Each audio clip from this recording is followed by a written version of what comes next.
Now ASEAN has gone through thick and thin, persevered and grown. Yet the lessons of the past few years reinforce what our founding fathers knew back then. Our unity, cohesion and centrality are not a given statement of policy. They have waxed and waned through our near 6 decades of existence. Now, ASEAN was formed at a time of intense geopolitical rivalry. At that time between the United States of America and the Soviet Union. But our forefathers has that wisdom and the vision to realize that this region must retain its vigor, peace, and a zone which is peace and neutral. And we now has adopted that principle of centrality to engage with all countries, notwithstanding, to remain steadfast to our policies, visions, and principles and ideals. So, rhetoric aside, ASEAN's cohesion and centrality must be earned and re-earned and fortified. A divided ASEAN will only hamper the collective vision for a peaceful and prosperous region.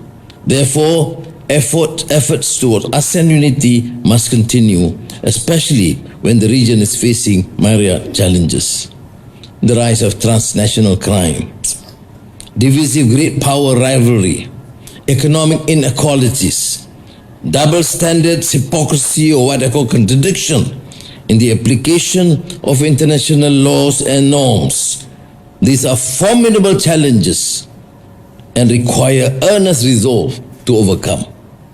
But even more intractable and insidious are the atrocities perpetuated against the weak and the downtrodden. Basically, the poorer countries, and worse, the genocide inflicted on the Palestinians.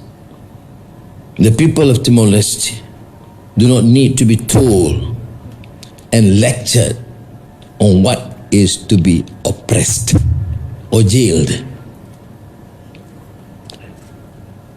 to be persecuted, or to have violence and bloodletting inflicted on them, for you have gone through and suffered the mayhem and atrocities.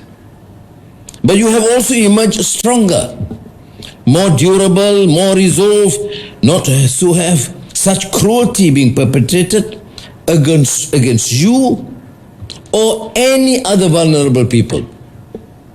And while some nations have demonstrated moral cowardice, in spite of being even more economically advanced than Timor-Leste, you have demonstrated the courage of your moral convictions against cruelty and sheer injustice.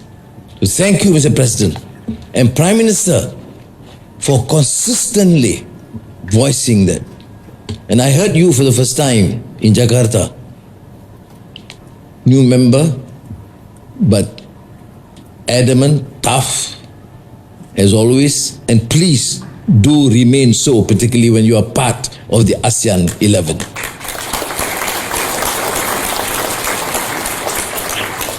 We have always overcome challenges and pushed the boundaries of success when we do so together.